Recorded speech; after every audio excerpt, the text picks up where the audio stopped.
Right now, brought to you by Ford and your North Texas Ford dealers. Ford is the best in Texas. It is Dallas Cowboys owner and general manager Jerry Jones. Good morning, sir. Hey, Kevin, Corey, Mike. Man, it's good to be on this morning. So, did you guys go into that game wanting to make sure that Amazon was getting their money's worth on this TV package? Charlotte sat with their executives during the game, and after the thing was over, she said she looked over with that look in her eye and said, "Hey, did you get your money's worth here? You think we kept them tuned in?" But too much so. Boy, they really were well prepared. I'm talking Seattle. They did a great job of, frankly, executing. The quarterback, we knew coming in they'd try to run the ball a little bit, but then they would be trying to take the ball with the big plays, knockout punches, and that's what they did. And so it was quite an effort on our part to get in that fourth quarter, and basically everybody bucked up and basically took it to the house with great play on both sides of the ball. And that fourth quarter, I remember when I was in college, our coach used to tell us in the fourth quarter, hold your hand up and put four fingers up, because that's when you're not pretty anymore. That's when you're tired. That's when you've been maybe had a tough game. That's when it's got to come to the top, when it's not your best time physically and could be behind. Well, that happened to us last night, and I'm really proud of our group. Jerry, I want to talk a little bit about your tight end last night, Jake Ferguson. We had him on a couple weeks ago to talk a little bit about, just everything that was going on, and he talked about his past and how, being a physical player was really something that he was grown into as a young kid, and even as he went to Wisconsin. And last night, he just seemed to be playing with so much attitude. Did you see the back and forth between him and the Seahawks players, and him putting a stamp on it throughout the evening? His granddad's Barry Alvarez, the great coach there in Wisconsin. And so he comes, his lineage is football through and through. But he was inspirational last night, very inspirational. And he was taking it to them early and late. I'll never forget about a few games, maybe really it was the start of the season, and I was just kind of, how you doing today? And we know how we greet each other. And I looked at him right about the time he was getting ready to go out on the field before the game, and I said, how you feel today? And he looks up at me, down at me, and says, dangerous. Dangerous. Well, I kind of did a take back and looked at him, and boy, he meant it. But he's a physical player that has some great skill, and boy, is he having a year. I know. I was curious your overall takeaway on the defense last night, because I know you said when the game was on the line, they stepped up and made back-to-back stops in drives, and that was huge. Earlier in the game, there were a few things that felt pretty concerning defensively. Well, they were going to use that quarterback's he's got an outstanding arm. Now, he can hum that ball, and he can throw it downfield really well. And we knew that was going to be the case, and they probably have as good a receivers, plural, as there is in the NFL by, they're in my mind, they're in the top 10% of receivers, their makeup. And we paid the price. And, boy, he was going to throw that ball quick, and he was getting it out quick, keeping us from getting our hands on him, getting around him. And he was stepping up there and making the throws, and they were making the catches. And I was quite concerned when they came out the second half and made that long drive for a touchdown. That one bothered me because I knew we had made adjustments at the half. The other thing, too, is that it seemed like throughout the evening they were targeting Donlon Bland, who, we can't take away the success that he's had with his pick sixes and even the interception last night. But what did you see? What was seen there, you think, by Seattle? They said we can take advantage of that specific guy on that corner. Well, frankly, I thought they were doing a pretty good job all over the secondary, and not to criticize anybody, but how do you look into a player and look for makeup? What's he inside on the players that can have a bad play go against them or bad plays go against them, and then step out there and make great plays? Now, that takes a special makeup. Boy, he's got it naturally. After getting burned there several times, having arguably a rough out, boy, he turns up and makes that great interception. Now, we didn't get a score off of it, but I promise you it inspired us for him to make that interception. And that's as good a catch as I've seen off an interception anytime. I know generally feelings from y'all have been pretty positive about, the general officiating across the NFL. I felt like at times, I get it, don't commit penalties, but I felt like the officials were really overbearing on the game last night, and it felt kind of like that Raiders game Thanksgiving a couple of years ago. Is it possible for officials to get too involved in the game? Oh, I think so. I don't think anybody is satisfied with a game that has 18 called. Each team had 18, I think. Or, it was 19 total. I've just looked at it. But the point is that, no, that's not the way we want to basically have our games go. And usually the areas of concern, if you look, are one area or the other. The crew, and this isn't a criticism, and you notice I'm being very careful because I don't want fine. If I'm going to give some money, I want to give it to Salvation Army. Fair. But the point is that the penalties definitely impacted the game, just that they probably were pretty even-handed. But that crew has a reputation for making those calls. Jerry, how much more can you get out of CeeDee Lamb at this point? Like, this guy, he does everything, and he does it so well. I'm not even surprised at this point by the things that he's able to accomplish. Well, I think he'll take seeing how he has evolved and knowing the potential that he had for pro football when we drafted him. He was there. We didn't think he would be there. We really hadn't given the kind of evaluation that you might if you thought you were going to take a receiver in the first round, and, boy, there he was.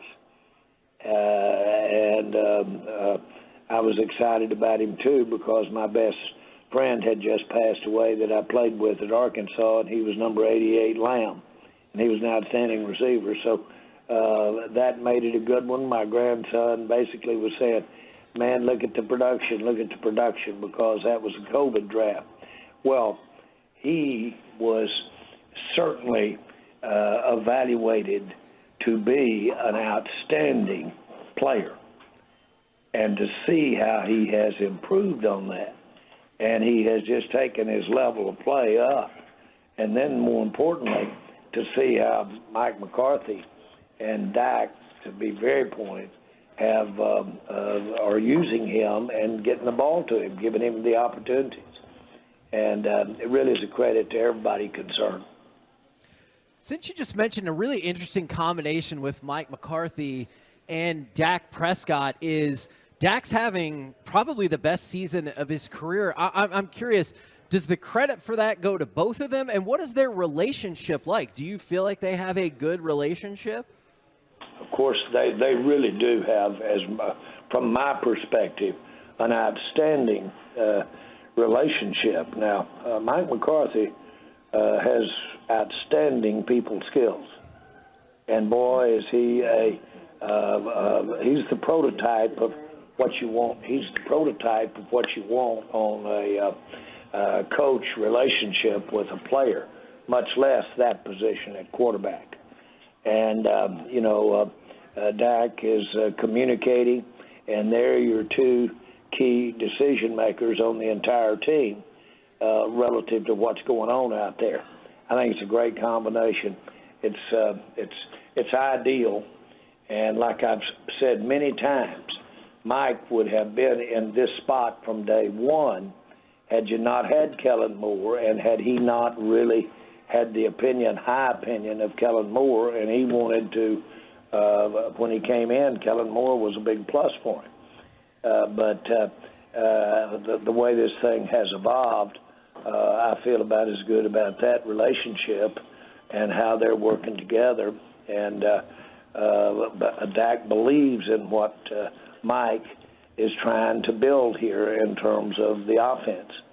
And I don't mean to imply that Mike's not involved in the defense either, but still, he's the busiest man in town, and he's doing a great job, McCarthy. Jerry, after the Philadelphia loss, a lot of the analysts were saying, all right, the Cowboys are going to need to win the next 4 games to get to that Philadelphia game to have a chance to possibly still win the division. I know you have to take one game at a time, but now that 4-game stretch is over and you guys went 4-0, were you thinking the same thing after the Philadelphia loss, looking at the future? Well, I think in your question there, you hit it. It really is one game at a time here, and should be for us. We've got to chop wood, so to speak, and we've just got to put our head down, and we've got to figure out how to win a series, win a quarter, and win the game against Philadelphia. And that really is our charge from here on out. Each one of these teams we're going to be playing have their challenges. Philadelphia's obvious. And we've just got to try to somehow be ahead when that final buzzer goes off. So to speak, we really do need to do just what the players are doing, and they're not going to look past that guy in front of them another time until this thing's over this year. I wanted to go back to Dak real quick, Jerry, because we've heard from Micah that Dak walked over late in the game and had some choice words for everybody over there. And Micah said he made me blush. And then the defense goes out there and makes a big stop. And I'll credit my co-host Mike Bassick on that 4th down stop. He said this game's over. The Cowboys just won it, and y'all still had to score some points to make that happen. That little talk from Dak Prescott, I don't know. Does he do that kind of stuff often, or is it, man, he spoke for the first time in a long time, and we needed it. We needed a wake-up. Let me say this. We have never had a better leader. I used to say that Michael Irvin was the best leader that I had been around as a player, and that's the one with the most stroke, is a leader player. Roger Staubach, I'll never forget when I was asking him when we were moving on from Romo, and I said, I'm really looking at drafting a quarterback here over the next period of time to try to hit on one.